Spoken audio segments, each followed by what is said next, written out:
Another world, another time, in the age of wonder.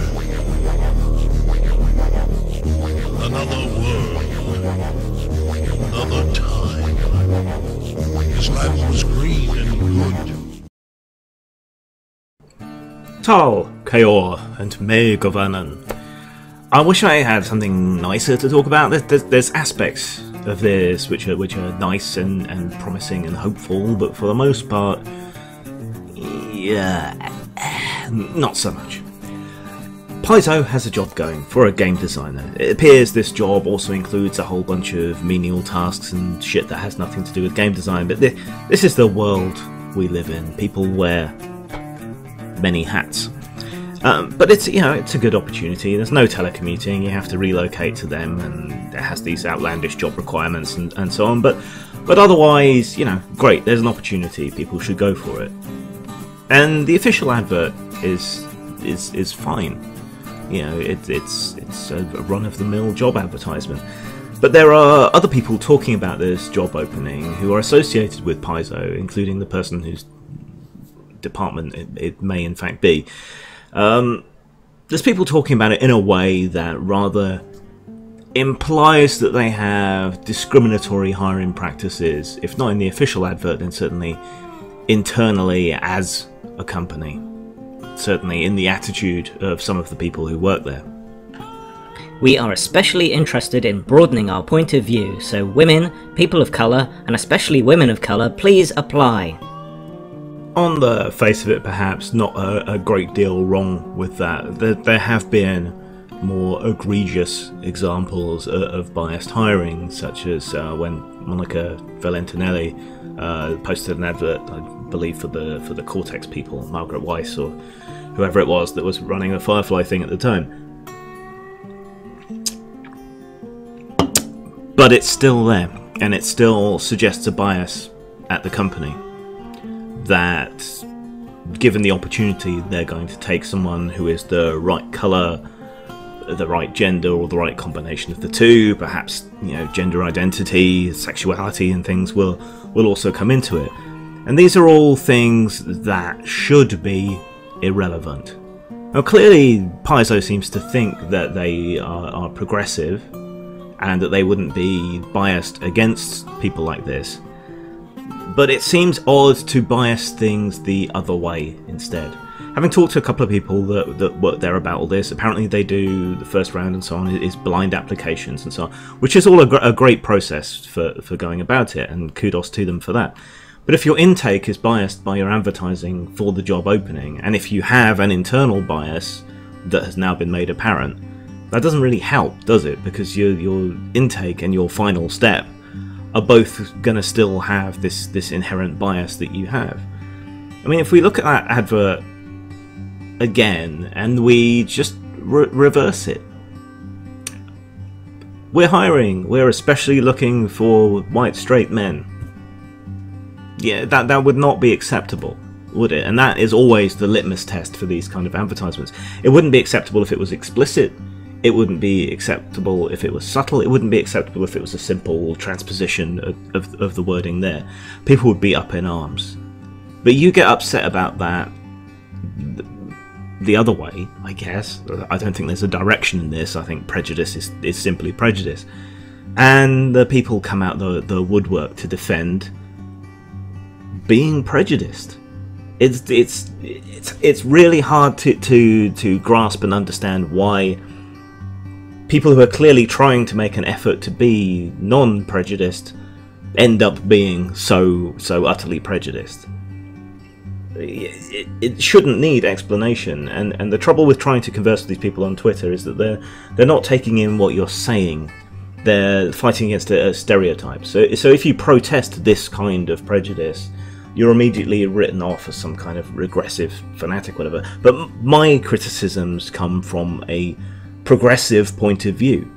I don't want people who are going forward for this job to be caught short, to have this prejudice which clearly exists in the company against straight white men, which has nothing to do with point of view. I mean, these are all largely irrelevant factors when it comes to point of view. You can get black female conservatives. You know, you can. None of this has anything to do with anything. You get conservative trans people who tend to be against trans activists and so on. You can get people. You can get white straight men with any view of the world under the rainbow you care to speak of. You know, colour, sexuality, gender, these are no guarantees of any particular point of view. So I don't think that's actually what you're asking for, and I don't think what you're asking for is a diverse point of view. You seem to be asking for a rainbow of people who hold the same point of view, and this is an issue. Just try to understand that if you switch this around, it would not be acceptable, and that is always a good litmus test for these kind of things. There's been worse examples than this, but this is still pretty bad. But I've got you here listening to a video, so let's make the whole kind of case here in a more approachable, reasonable fashion, maybe, and maybe this way you'll listen.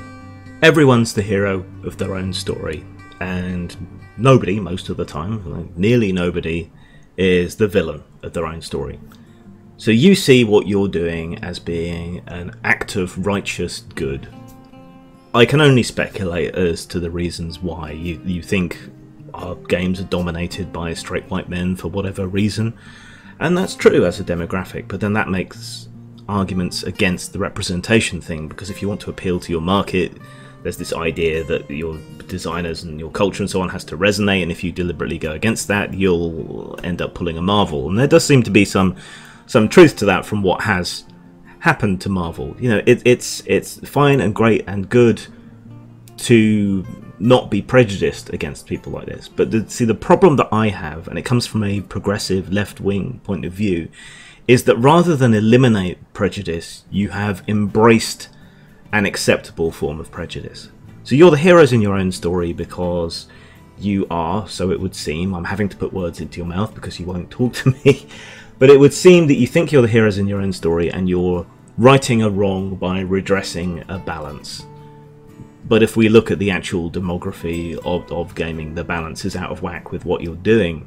You are perhaps alienating your audience. You are patronising people who are in minority positions who will never have the confidence in the face of this kind of thing that they got their position based on their competence rather than on their colour or the shape of their genitals or where they like to stick their genitals. You know, and this is not progressive. I mean, the principle behind all this is that it is wrong to discriminate on the basis of race, gender, sexuality, whatever else in this smorgasbord that you care to pick out. And I am trying to stick to that principle, whereas you have allowed yourselves to compromise that principle for whatever reason. I don't know. So if it's wrong to hire on a prejudicial basis on the basis of race, that doesn't just mean that it's wrong to hire white people for preference. It means race is irrelevant. You should be hiring on the basis of merit, on the basis of ability, not on the basis of skin colour, and the same goes for gender and everything else. That's why I and a lot of other people are upset with you and upset with other companies that do this, because not because we want there to be prejudice, but because we're against prejudice and you are embracing it. In my story, I am the hero standing up to someone who has compromised their principles.